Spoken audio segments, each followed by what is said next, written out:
This video is going to cover long division using a horizontal method. If you've learned the traditional vertical method in the past and you like using that one, feel free to do so in the future. However, students that understand math well usually understand more than one method. So I'd like you to at least try this method out, see what you think, and then choose the method that works best for you. On the front of your note sheet, this problem has already been done, 261 divided by 3. This work will hopefully make more sense when we're done with the examples and the problems for you to try on the inside of your notes. So please flip to the inside of your notes. The top left will say long division using the horizontal method, and we're going to look at example 1 first. So example 1 says 572 divided by 2. I'm going to color code things, so if you want to do that, I do recommend it. We've got 572 is red and divided by 2. The divided by number goes on the outside of these upside down boxes, so that's where my 2 is going to go.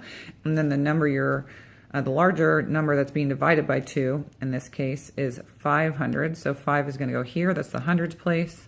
7 is going to go here, it's the tens place. And the 2 is going to go here. So essentially, the place values are being put into these upside down boxes. And then what we're going to do is we're going to think of, looking at the 5 here, a number that can be multiplied by the 2 and that is exactly 5 or is at least close to 5 but not too big. So you want to go as far close to 5 as you can. And if you look at a multiplication chart, that can really make it more clear. So if we look at 2's, we want to get as close to 5 without being too big. So the closest we can get is 4. So the number is 2 times 2. So we put 2 up here because 2 times 2 is 4. We subtract to see how much is left over. And then that value comes up here. So please make sure you draw your arrow in to show what we've done. So now, once again, we're doing 2 times what is 17, or as close to 17 as we can get. So if we look at our multiples of 2, we want to get as close to 17 without being too big. So 18 is too big, so 16. So that means our number is 8. 2 times 8 is 16. So the 8 goes here. And then we put the 16, we subtract, and once again we get a 1, and that remainder essentially comes up here. So now 2 times what is 12? Well, if we look at our chart, 2 times 6 is 12. We subtract, and if there's nothing left over, we are done, and it means our answer is a whole number. Therefore, so if you use your highlighter, this is the answer, 286. Okay, let's try the next one, example 2. Where is this 4 going to go? Well, that goes on the outside, and then the number being divided, 316 divided by 4, that number goes on the inside here. 3 is the hundreds place, 1 is the tens place, 6 is the ones place. And then our first step is, what times 4 will get us close to 3 but not be too big? Well, if you put a 1 here, 1 times 4 is 4, and that's too big. So therefore, 0. 0 times 4 is 0, and then if we subtract, we get a 3, and we bring the 3 up here. Now we're thinking about what times 4 is as close to 31 as possible without going over. So if we look at our list of multiples and our 4's, 4 times 8 is 32, that's too big. Therefore, we have to put 7 because 28 is as close as we can get without going over. So 7 times 4 is 28. And then if we borrow and we subtract, 11 minus 8 is 3. So we have another 3. The 3 is going up here. Now, just so you know, in this one we had 2 1s, and in here we're having 2 3s. That does not always happen. That's just a coincidence, okay? This could have been any other number. But when we subtracted, we got 3. So now we're doing 4 times what is 36. And if we use our chart, that's 9. 9 times 4 is 36, and therefore we'll get 0 here.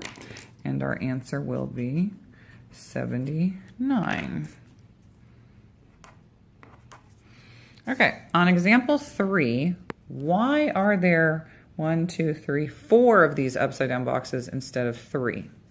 Well, if we look at our problem, we have 4 digits here when we are dividing by 5. So the 5 goes here, And then there are 4 boxes because we have thousands. So 7,000, 0 hundreds, 1 10, and 5 ones go there. And so then what should we do next? Well, we're thinking about what times 5 gets us as close to 7 without going over. Well, 1 times 5 is 5. And then we subtract, and we'll get 2. And we're going to bring the 2 up here. And then we go, what times 5 is 20 or is close to 20? Well, if we do 4, 4 times 5 is exactly 20. And we'll get 0, bring the 0 up here. And so now we have 1. 5 times what is 1? Well, the closest we could get is with 0, because if you do times 1, it's too big. So we get 0 times 5 is 0. Subtract, you get a 1. And then we put the 1 up here. And then last but not least, what number times 5 is 15? Well, that's 3. And we will get 0 left over, and we are done.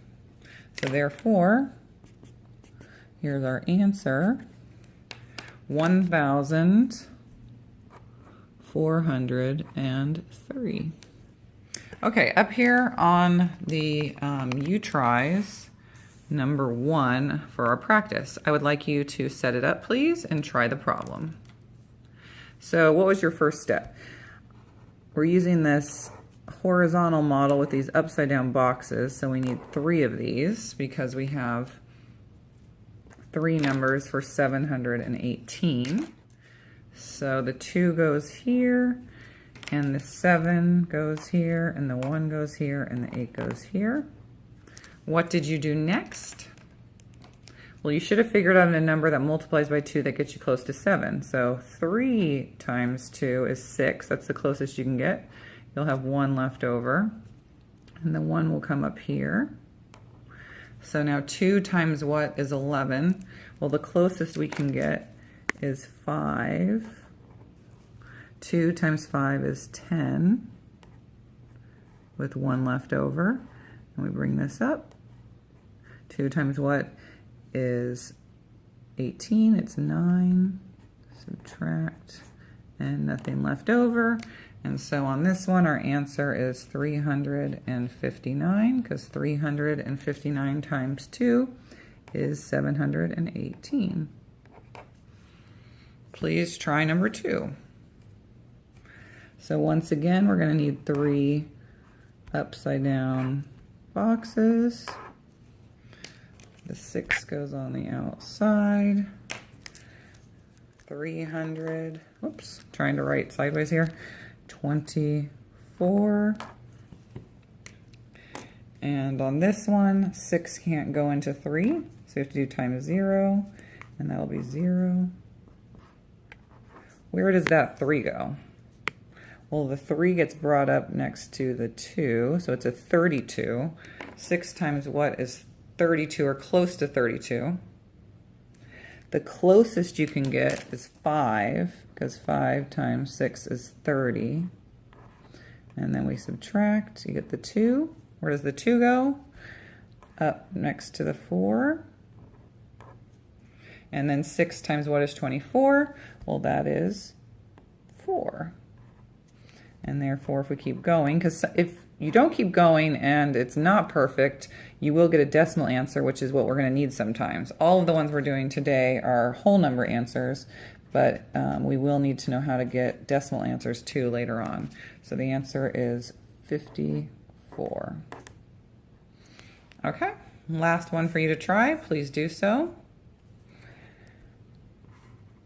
This one is going to need 4 boxes because we have thousands place. So the 5 goes out here. 1,385. 5 can't go into 1, so we're going to get 0 there. This will be 0. Subtract, you get the 1. Bring the one up.